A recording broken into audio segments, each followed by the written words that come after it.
Hello everyone, हामी चाहिँ business स्ट्याटिस्टिक्सको नयाँ च्याप्टर स्क्युनेस एन्ड कर्टोसिस सुरु गर्न गइरहेका छौँ र स्क्युनेस एन्ड कर्टोसिसमा हाम्रो अब्जेक्टिभ्सहरू भनेको के हुन जान्छ त भन्दा examine the shape and nature of डिस्ट्रिब्युसनहरू। विभिन्न डिस्ट्रिब्युसनहरू हुन्छ, कस्तो सेपको हुन्छ र त्यो डिस्ट्रिब्युसनहरूलाई कसरी स्टडी गर्न सकिन्छ भन्ने कुराहरू। त्यसै गरी स्क्युनेस भनेको के हो र मिन र डिस्पर्सनबाट यो कसरी भिन्नै छ भन्ने कुराहरू पनि स्टडी गर्नुपर्ने हुन्छ। त्यसै गरी स्क्युनेस र कर्टोसिसलाई हामीसँग विभिन्न मेथडहरू छ क्यालकुलेसन गर्ने, हो त्यो मेथड्सहरू हामी एप्लाई गर्छौँ र मुभमेन्ट र तिनीहरूको युजेसहरूको बारे पनि हामी कुरा गर्छौँ है। सुरुमा चाहिँ हामीले केही स्क्युनेस र कर्टोसिसको बारेमा कुरा गरौँ। सुरुमा जस्तै हामीले अघिल्लो च्याप्टरहरूमा के पढ्यौँ भने एउटा सेन्ट्रल टेन्डेन्सीको कुरा पढ्यौँ। सेन्ट्रल टेन्डेन्सी भन्ने कुरालाई के दिन्थ्यो भन्दा एउटा भ्यालु दिन्थ्यो, वान भ्यालु होइन, एउटा मात्रै भ्यालु दिन्थ्यो सर्ट टाइम र त्यो वरिपरि चाहिँ डेटाहरू झुमिन्थे होइन। त्यो डेटा चाहिँ एउटा सेन्ट्रल भ्यालु जस्तो हुन्थ्यो र अरू डेटाहरू त्यही डेटाको वरिपरि हुन्थे अथवा अरू डेटाहरू त्यो डेटाको नजिकै पुग्न खोज्थे होइन, अथवा डेभिएट भयो भने त्यो डेटाबाट डेभिएट हुन खोज्थे। त्यसपछि सेन्ट्रल टेन्डेन्सीले मात्रै काम पुगेन। सेन्ट्रल टेन्डेन्सीले के दिँदैन भन्दा हाम्रो सिरिज के हुन्छ भन्ने कुरा दिँदैन। उसले जस्ट के दिन्छ त यो एउटा सेन्ट्रल भ्यालु यति हुन्छ भनेर दिन्छ, तर सिरिज कस्तो हुनुपर्छ, सिरिज कसरी डिस्ट्रिब्युट भइरहेको छ होला भन्ने कुरा दिँदैन। अब त्यो थाहा पाउन पनि जरुरी छ। त्यो कुरा केले दिने भयो त डिस्पर्सनले दिने भयो होइन। डिस्पर्सनले चाहिँ हामीले हाम्रो सिरिज कतिको डिस्पर्स छ अथवा कतिको स्क्याटर्ड छ भन्ने कुरा दिने भयो। धेरै स्क्याटर्ड छ कि थोरै स्क्याटर्ड छ कि हो त्यसको बारे हामीले आइडियाजहरू दिने भयो होइन। त्यस्तो भ्यालुजहरू हामीले पाउने भयौँ। तर अब यसपछि अर्को के प्रब्लम आउँछ भने यहाँनिर हामीले एउटा डिस्ट्रिब्युसन त भेट्यौँ होइन, हाम्रो सिरिज यसरी डिस्ट्रिब्युट भएको छ भनेर त भन्यौँ, तर अब हाम्रो सिरिज चाहिँ सिमेट्रिक छ कि छैन होइन। सिमेट्रिक भनेको त्यसलाई ठ्याक्कै इक्वल दुईवटा भागमा डिभाइड गर्न सकिन्छ कि सकिँदैन, ठिक छ।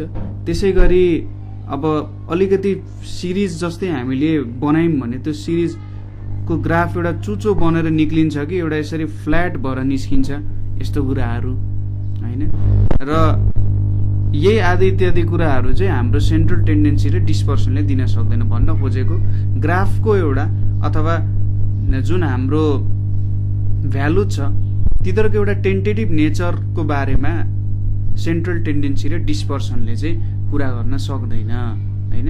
र त्यही कारण हामीले के चाहिने हुन्छ त भन्दा स्क्युनेस र कर्टोसिसको कुराहरू चाहिने हुन्छ है। स्क्युनेस र कर्टोसिसले चाहिँ हाम्रो डेटा सिमेट्रिक छ कि असिमेट्रिक छ। सिमेट्रिक छ भने त काम भइहाल्यो, असिमेट्रिक छ भने कुन लेभलमा असिमेट्रिक छ होइन, हो त्यस्तो टर्म्सहरू डिफाइन गर्छ। र कर्टोसिसले पनि हाम्रो कस्तो पिक छ, कतिको फ्ल्याट छ होइन भन्ने कुरा डिफाइन भयो। त्यो कुरा थाहा पाइसकेपछि हामीले के कुरा थाहा पायौँ त हाम्रो डेटाको सेन्ट्रल भ्यालु भन्ने कुरा पनि थाहा पायौँ, कसरी डिस्ट्रिब्युट भएको छ, कतिको स्क्याटर भएको छ भन्ने कुरा पनि थाहा पायौँ। त्यसपछि ग्राफ धेरै कता तन्किएको छ भन्ने कुराहरू थाहा पायौँ, कुन डिरेक्सनमा धेरै तन्किया होला र कतिको चुचो होला, कतिको फ्ल्याट होला भन्ने कुराहरू थाहा पायौँ नि। भने चाहिँ डेटाहरू हामीले स्टडी गर्दै गइरहेछौँ अझै होइन। एउटा स्ट्याटिस्टिकल एनालाइसिस गर्दै जाँदाखेरि जस डेटाको बारेमा हामीले अझै राम्रो तरिकाले नेचर थाहा पाउँदैछौँ। यो डेटा चाहिँ यस्तो नेचरको रहेछ है। र हरेक जुन नयाँ टपिक हामीले पढ्दैछौँ त्यो टपिक अनुसार डेटाको बारे नयाँ इन्फर्मेसनहरू खुल्दैछ होइन। सिमेट्रिक भयो भने ए पपुलेसन डिस्ट्रिब्युसन चाहिँ सिमेट्रिक रहेछ है, एसिमेट्रिक भयो भने अथवा सिमेट्रिकल छैन भने पपुलेसन डिस्ट्रिब्युसन सिमेट्रिक छैन होइन। हो त्यस्तो कुराहरू हामीले आफ्नो डाटामा यो म्याथमेटिकल मेथड्सहरू स्ट्याटिस्टिकल टुल्सहरू एप्लाई गरेमा पनि थाहा हुन सक्छ। सुरुमा हामीले सिमेट्रिकल डिस्ट्रिब्युसन र असिमेट्रिकल डिस्ट्रिब्युसन भनेको के हो त्यो कुरालाई एउटा म्याथमेटिकल डेफिनेसन दिउँ। सिमेट्रिकल डिस्ट्रिब्युसन अब सिम्पल टर्म्समा भन्दा सिमेट्रिकल डिस्ट्रिब्युसन भनेको चाहिँ जुन कुरालाई आधा आधा इक्वल भागमा हामीले काट्न सक्छौँ। तर स्ट्याटिस्टिक्सको टर्ममा डिफाइन गर्ने हो भने सपोज मैले यसरी एउटा कर्भ बनाएँ रे है, एउटा कर्भ बनाएँ, के नपुगेको हुनसक्छ कर्भमा ठ्याक्कै सरी मैले एउटा कर्व बनाएँ है। ल यो एउटा कर्व भयो। यो कर्वमा चाहिँ के रहेछ त भन्दा mean is equals to median is equals to mode. ठिक छ, mean is equals to median is equals to mode चाहिँ एउटै पोइन्टमा आयो भने यस्तो खालको कर्वलाई के भन्छ त सिमेट्रिकल डिस्ट्रिब्युसन भएको कर्व भन्छ। सपोज यो लाइन जुन आइरहेछ यहाँनिर, यो लाइनले के गर्छ त यो लाइन भन्दा लेफ्ट भाग, यो लाइनको लेफ्ट भाग भनेको यिनीहरू लेफ्ट भाग भयो। त्यसै गरी लाइनको राइट भागहरू है, लाइनको राइट भाग भनेको त यतापट्टिको भाग भयो हो। यिनीहरूले कभर गर्ने सपोज यसले कति एरिया कभर गर्छ भनेर मैले इक्वल इन्टरभलमा भ्यालुजहरू लिए भने नि यसले मलाई ठ्याक्कै के दिन्छ त इक्वल एरिया दिने काम गर्छ। अथवा यो जुन हाम्रो लाइन छ यो लाइनको लेफ्ट साइड र यो लाइनको राइट साइड जहाँनेरि मिन मिडियन मोड इक्वल छन् त्यसको भ्यालु चाहिँ इक्वल हुने रहेछ। यो भयो हाम्रो सिमेट्रिकल डिस्ट्रिब्युसन। र कुनै पनि सिमेट्रिकल डिस्ट्रिब्युसनको स्क्युनेस के हुन्छ त 0 हुन्छ है। यसमा केही पनि एसिमेट्रिक नेचर हुँदैन। स्क्युनेस भनेको एउटा पोइन्टर जस्तो भयो। यसले के पोइन्ट गर्छ भन्दा डाटा कतिको एसिमेट्रिक छ भनेर पोइन्ट गर्छ। सिमेट्रिक भइसकेपछि त्यो डाटाको एसिमेट्रिसिटी 0 भयो भने चाहिँ स्क्युनेस पनि 0 हुनु पर्यो। त्यसपछि एसिमेट्रिकल डिस्ट्रिब्युसन। अब यसको हामी कर्व बनाउँदैनौँ किनभने कर्वको बारे अबबाट हामीले स्टडी गर्ने लगभग कुराहरू सबै एसिमेट्रिकल डिस्ट्रिब्युसनमै आउँछ हैन। अब एसिमेट्रिकल डिस्ट्रिब्युसन भनेको चाहिँ के भयो त त्यसको mean not equals to median not equals to mode. यदि यो कन्डिसन सेटिस्फाई गर्छ कुनै पनि डिस्ट्रिब्युसनले भने त्यसलाई चाहिँ एसिमेट्रिकल डिस्ट्रिब्युसन भनेर भनिन्छ। र यति कुरा भनिसकेपछि त अब यो तीनटा इक्वल नभइसकेपछि यिनीहरूको विभिन्न ठाउँमा हुने भयो हैन। कुनै बेला कुन लेफ्ट साइडमा हुन्छ कुनै राइट साइडमा हुन्छ। बीचमा चाहिँ जहिले पनि मिडियन हुन्छ हैन। मिडियन जहिले बीचमा आउँछ। मोड र मिनको पोजिसन चाहिँ चेन्ज भइराख्ने हो हैन। अब कुनै बेला तिनीहरू राइट साइडतिर तन्किन सक्छन् ज्यादा, कुनै बेला लेफ्ट साइडमा तन्किन सक्छन्, कुनै बेला यता माथिबाट थिचिएको हुन्छ र यता राइट साइडतिर तन्केको हुन सक्छन् हैन। हो त्यस्तो कर्वहरू हामीले हेर्न सकिन्छ। एसिमेट्री भनेको के हो त खासमा ल्याक अफ सिमेट्री अथवा त्यो कर्वलाई हामीले जति चाहे पनि इक्वल दुईटा भागमा डिभाइड गर्न सक्दैनौँ अथवा तिनीहरूलाई काट्न सकिँदैन है। यो कन्डिसन भयो एसिमेट्रीको कन्डिसन। यसपछि आउँछ स्क्युनेस। के हो त स्क्युनेस भनेको हो त्यो कुरा बुझ्नु पर्यो।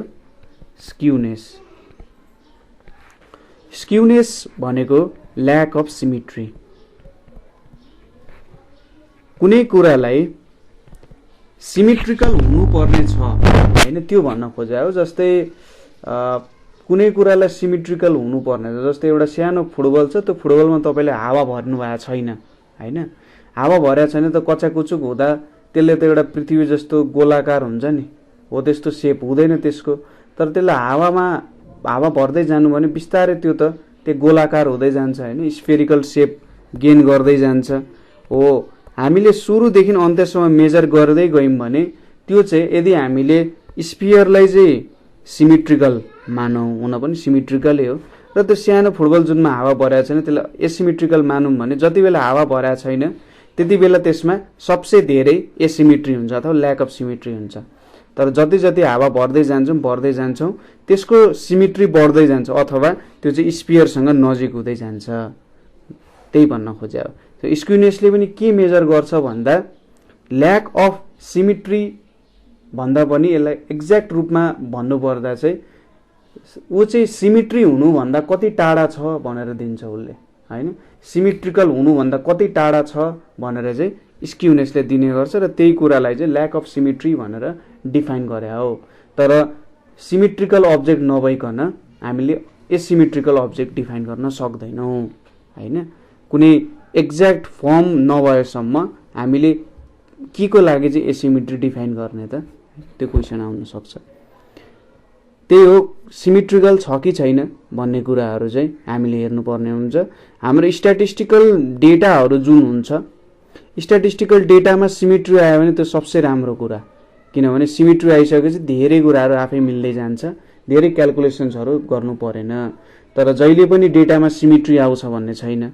अघि मैले भने जस्तै कुनै डेटा राइटतिर धेरै तन्केको हुनसक्छ, कुनै डेटा लेफ्टतिर धेरै तन्केको हुनसक्छ। त्यसैले स्क्युनेसको मेजरमेन्ट गर्न चाहिँ के छ, जरुरी छ होइन हो। कुनै डेटा जुन चाहिँ सिमेट्रिकल छैन नि त्यसलाई चाहिँ स्क्युड भनेर पनि भन्न सकिन्छ, ठिक छ। कुनै डेटा यदि सिमेट्रिकल छैन अथवा कुनै डिस्ट्रिब्युसन सिमेट्रिकल छैन भने त्यसलाई चाहिँ स्क्युड अर एसिमेट्रिकल भनेर पनि भनिन्छ। र यहाँबाट हामीले के थाहा पाउँछौँ भने हाम्रो कर्भ कस्तो नेचरको रहेछ भन्ने कुराहरू थाहा पाउन सक्छौँ होइन।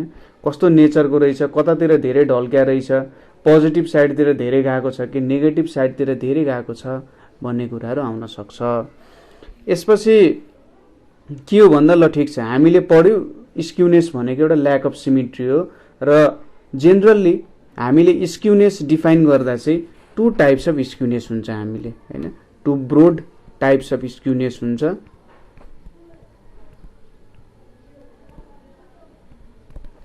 स्क्युनेस पहिलो भनेको हाम्रो पोजिटिभ स्क्युनेस भन्छ, यसलाई पोजिटिभ स्क्युनेस भनेर भन्छ। अब पोजिटिभ स्क्युनेस भनेको के बुझ्नु भन्दा, सपोज यो मेरो एउटा सिमेट्रिकल डिस्ट्रिब्युसन मैले बनाउन खोजेँ यहाँनिर, ल एउटा सिमेट्रिकल हो भनेर बुझ्नु है। अब यो सिमेट्रिकलको कर्भ छ, यो कर्भलाई मैले यसरी राइट पोइन्टको यसको टुप्पीमा पक्रेर यतापट्टि तन्काएँ होइन। राइटमा पक्रेर तन्कायो भने यो कर्भ आखिरीमा कस्तो हुने रहेछ त, यहाँ यसरी गयो होला अनि यसरी तन्केर गयो नि, यहाँ हेर्नुहोस् त हो। यस्तो खालको स्क्युनेसलाई चाहिँ पोजिटिभ स्क्युनेस भन्छ। जस्तै मैले यतापट्टि एक्स एक्सिस मानिदिएँ, यतापट्टि मैले वाइ एक्सिस मानिदिएँ भने ऊ त पोजिटिभ एक्स एक्सिसतिर गइरहेको छ होइन। ऊ केमा गइरहेको छ, पोजिटिभ एक्स एक्सिसतिर गइरहेको छ। त्यसैले यसलाई पोजिटिभ स्क्युनेस भनेर पनि भन्न सकिन्छ होइन। र यो डिस्ट्रिब्युसनमा चाहिँ के हुन्छ होला त भन्दाखेरि, सपोज मिन मिडियन मोड भेट्न खोज्यौँ भने मोड भनेको सपोज यतापट्टि फ्रिक्वेन्सी होला होइन, यतापट्टि फ्रिक्वेन्सी छ भने मोड भनेको यो एउटा भ्यालु भयो होइन। ठ्याक्कै यहीँनिर पऱ्यो होला भनेर सोचौँ ल, यो हाम्रो मोडको भ्यालु भयो, यहाँनिर मोडको भ्यालु दियो। त्यसपछि कुनै पोइन्ट यतापट्टि मिडियनको भ्यालु हुन्छ, यहाँनिर मिडियनको भ्यालु हुन्छ र कुनै यतापट्टि आयो होला मिनको भ्यालु। तपाईँले कर्भमा क्याल्कुलेसन गरेर पनि हेर्न सक्नुहुन्छ। जेनरली डेटाहरू कतातिर धेरै डिस्ट्रिब्युसन भइरहेको छ भन्ने कुराहरू हेर्ने हो होइन। र मोड भनेको हाइएस्ट फ्रिक्वेन्सी, त्यही भएर माथि भयो, मिडियन तलतिर आइपुग्यो र मिन भनेको यतातिर आइपुग्यो। अब यहाँनिर हामीले चेक गऱ्यौँ भने मिन भनेको यति भ्यालु के भयो त, मिन भयो, यो भ्यालु मिडियन भयो होइन। र यहाँनिर के आयो त, मोड भनेर भ्यालु आयो भने सबसे धेरै भ्यालु। अब जहिले पनि एक्स एक्सिसमा पर्छ भन्ने छैन, तर पनि जस मैले एक्स एक्सिसमै राख्दै यति मात्रै हो कि पोजिटिभ स्क्युनेस हुँदा जहिले पनि के हुन्छ त, हाम्रो राजा भनेको चाहिँ मिन हुन्छ, सबसे धेरै मिन आउँछ होइन यो अनुसार। त्यसपछि आउँछ मिडियन र लास्टली आउँछ मोड। यदि तपाईँले कुनै डिस्ट्रिब्युसनमा यो कुरा देख्नुभयो, तपाईँले यो 3टा नम्बर देख्नुभयो भने तपाईँले के बुझ्नु, यो डेटा चाहिँ पोजिटिभ स्क्युनेस रहेछ। अथवा यसलाई राइट साइडतिर जुन हाम्रो एक्सिस छ वाइ एक्सिसको राइट साइडतिर धेरै तन्काइएको रहेछ भन्ने कुराहरू चाहिँ बुझ्नुपर्ने हुन्छ यहाँनिर, ठिक छ। र यसलाई चाहिँ राइट टेल्ड स्क्युनेस भनेर पनि भन्छ होइन, राइट टेल्ड स्क्युनेस भनेर पनि भनिन्छ। र यति हो पोजिटिभ स्क्युनेस भनेको, यही कुरा हो मेन बुझ्नुपर्ने। त्यसपछि आउँछ नेगेटिभ स्क्युनेस। नेगेटिभ स्क्युनेस भन्ने कुरा आउँछ। अब नेगेटिभ स्क्युनेस त बुझिसक्नुभयो, मैले यति भन्दा तपाईँले पोजिटिभ स्क्युनेस बुझिसकेपछि नेगेटिभ स्क्युनेस बुझ्न केही पनि गाह्रो कुरा छैन है। यहाँ वाइ भयो। अब तपाईँले हाम्रो जुन सिमेट्रिकल कर्भ थियो, अब होइन मैले राइट साइडमा तान्दिनँ, अब म चाहिँ लेफ्ट साइडतिर यसलाई तन्काउन थाल्छु है, यसलाई चाहिँ म लेफ्ट साइडतिर तन्काउन थाल्छु भन्नुभयो भने यति बेला कस्तो खालको डिस्ट्रिब्युसन आउला त भन्दा, यहाँनिर पहिलेको जस्तै छ, यहाँनिर चाहिँ यस्तरी आइदियो होइन, यतातिर बढ्दियो भनेपछि यति बेला चाहिँ यसलाई नेगेटिभ स्क्युनेस अथवा लेफ्ट टेल्ड स्क्युनेस भनेर नि भन्छ, किनभने लेफ्टतिर चाहिँ के छ त लङ्गर टेल छ। यति बेला अब हेर्नुहोस् त यो मेरो मोडको भ्यालु भयो हाइएस्ट फ्रिक्वेन्सी, त्यसपछि आयो के आयो त भन्दा मिडियन आयो र यतापट्टि आयो मिन आयो हैन। मिनलाई यसरी लेख, यहाँनिर ठ्याक्कै मैले यसरी भ्यालु लिएँ, यो मेरो मिनको भ्यालु भयो, यहाँनिर हाम्रो मिडियनको भ्यालु भयो र यो भ्यालु मोड भयो। अब यहाँनिर नेगेटिभतिर गइरहेको छ, नेगेटिभतिर गइसकेपछि यो जुन हाम्रो मिनको भ्यालु छ यो सबसे थोरै भ्यालु भयो, लिस्ट भयो हैन। त्यसपछि मिडियनको भ्यालु सानो भयो र सबसे ग्रेटेस्ट त मोड हुने रहेछ। सो मोड सबसे ग्रेटेस्ट, त्यसपछि मिडियन र सबसे लिस्ट भनेको मिन। यदि यो कन्डिसन देख्नु भयो भने तपाईले के बुझ्नु पर्यो, मैले चाहिँ एउटा नेगेटिभ स्क्युनेस भएको डेटासँग काम गरिरहेको रहेछु भन्ने कुरा चाहिँ तपाईले बुझ्न सक्नुहुन्छ यहाँबाट। ठीक छ, यो भयो हाम्रो नेगेटिभ स्क्युनेसहरुको कुरा। त्यसपछि केही प्रपर्टिजहरु छ हाम्रो, त्यो प्रपर्टिजहरु हेरौं अथवा टेस्ट अफ स्क्युनेस भनेर भन्छ। अब टेस्ट अफ स्क्युनेस भनेर नि भन्न सकिन्छ यसलाई। कसरी चाहिँ हामीले स्क्युनेसको टेस्ट गर्न सकिन्छ होला भन्दा पहिलो सबसे सिम्पल टेस्ट भनेको तपाईले मिन, यसलाई सिम्बोलिकली लेखे मैले, मिन भेट्ने, मोड भेट्ने र मिडियन भेट्ने। यदि यो भ्यालुहरु एकअर्कासँग इक्वल छैनन् भने हामीले के बुझ्नु पर्यो, यहाँ चाहिँ यो डेटामा चाहिँ स्क्युनेस छ भनेर बुझ्नु पर्यो। त्यसपछि आउँछ if frequency distribution, if frequency distribution is not bell shaped. ठीक छ, यसलाई चाहिँ बेल शेप्ड कर्व भनेर पनि भन्छ। यहाँनिर जुन हाम्रो कर्व छ एउटा, हो यसलाई कर्वलाई चाहिँ बेल शेप्ड कर्व भनेर नि हुन्छ, घण्टी जस्तो भनेर बेल शेप्ड कर्व भनेर नाम दिएको हो। अब यदि हाम्रो कर्व बेल शेप्ड जस्तो छैन भन्न खोजेको, यसरी सिमेट्रिकल छैन भने त्यो डेटा पनि स्क्यु हुन्छ भन्न खोजे। हामीले नर्मल डिस्ट्रिब्युसनहरु पढ्दा पनि हामी पछि हेर्छौं यो बेल कर्वहरुको बारेमा, के कुरा हो कस्तो कुरा हो भन्ने कुराहरु हामी हेर्छौं। त्यहाँनेरि पनि एकदम धेरै नै इम्पोर्टेन्स छ यो बेल कर्वहरुको, यसको जुन एप्लिकेसन्सहरु छ त्यसको धेरै इम्पोर्टेन्सहरु हामीले देख्न सक्छौं पछि। र अर्को कुरा भनेको जस्तै हामीले अप्पर क्वार्टाइल Q3 क्याल्कुलेट गर्यौं है, Q3 क्याल्कुलेट गर्यौं, Q3 माइनस हामीले मिडियन गर्यौं। ठीक छ, Q3 माइनस मिडियन गर्यौं र मिडियन माइनस Q1 गर्दा यदि यो भ्यालु इक्वल आएन भने के हुन्छ त हामीले बुझ्नु पर्यो कि यो पनि एउटा स्क्युड डेटा रहेछ हैन। Q3 माइनस MD गर्दा, Q3 माइनस MD गर्दा यसले मलाई 25% डेटा दिन्छ। त्यसैगरी MD माइनस Q1 गर्दा यसले मलाई 25% डेटा नै दिन्छ। मिडियन यिनीहरु दुईटाको बीचमा छ हैन। र यो भ्यालु नै इक्वल हुन सकेन भने हाम्रो कर्व चाहिँ के रहेछ त, अनसिमेट्रिकल रहेछ। जस्तै एउटा कर्व बनाए मैले, लु यहाँ बेल शेप्ड कर्व बनाए अरे है। सपोज यसको मिडियन भ्यालु यो भयो अरे, यहाँनेरि मिडियन भ्यालु आयो अरे है, मिडियन भ्यालु आयो। यतापट्टि यो डेटा भनेको Q3 भयो अरे, मिडियन Q3 Q2, यहाँनेरि Q1 भन्ने आयो अरे। मिडियन भनेपछि यता कतै बीचमा पर्नु पर्यो। यो सपोज मिडियन भयो अरे अहिलेको लागि सपोज गरौँ भनेपछि यहाँनेरि के छ त, MD minus Q1 is equals to Q3 minus MD हुन जान्छ। तर यदि मेरो कर्व कतैतिर स्क्यु भयो, सपोज मेरो कर्व यतातिर हल्का स्क्यु भइदियो भने त मेरो जुन Q3 को भ्यालु छ, Q3 को भ्यालु हल्का सर्छ, पुरानो भ्यालु जस्ताको त्यस्तै छ अरे। यहाँ Q1 को यतापट्टि मिडियन छ अरे, तर अब Q3 को भ्यालु हल्का यतापट्टि सर्दिन सक्छ। यसरी सर्दिसकेपछि हाम्रो MD minus Q1 is not equals to Q3 minus MD हुन्छ नि। हो यो कारण के भयो त, अब हाम्रो कर्व अनसिमेट्रिकल हुन गयो। ठीक छ, त्यसैगरी आइदर साइड अफ मोडमा फ्रिक्वेन्सीको डिस्ट्रिब्युसन इक्वल छैन। मोड भनेको हाम्रो हाइएस्ट फ्रिक्वेन्सीको साइड साइडमा डिस्ट्रिब्युसनहरु सिमेट्रिकल छैन। हामीले मोड भन्ने च्याप्टर जुन छ, सरी मोड भन्ने जुन एउटा हाम्रो पोर्सन छ सेन्ट्रल टेन्डेन्सीको मेजरमा, त्यसमा हामीले कुरा गरिसकेका छौँ कि यदि मोड सिमेट्रिकल भएन भने हामीले के मेथड युज गरेर चाहिँ त्यो प्रब्लमहरू सल्भ गर्छौँ भनेर है। त्यो कुराहरू तपाईँहरूले थोरै हेर्न सक्नुहुन्छ, किनभने मोडको साइडमा यदि इक्वल भएन भने हामीले चाहिँ एनालाइसिस टेबलको मेथडहरूद्वारा सल्भ गर्नुपर्ने हुन्छ, अथवा त्यति बेला हामीले अनसिमेट्रिकल डेटाहरूसँग काम गरिरहेछौँ भन्ने कुराहरू हामीले बुझ्नुपर्ने हुन्छ है।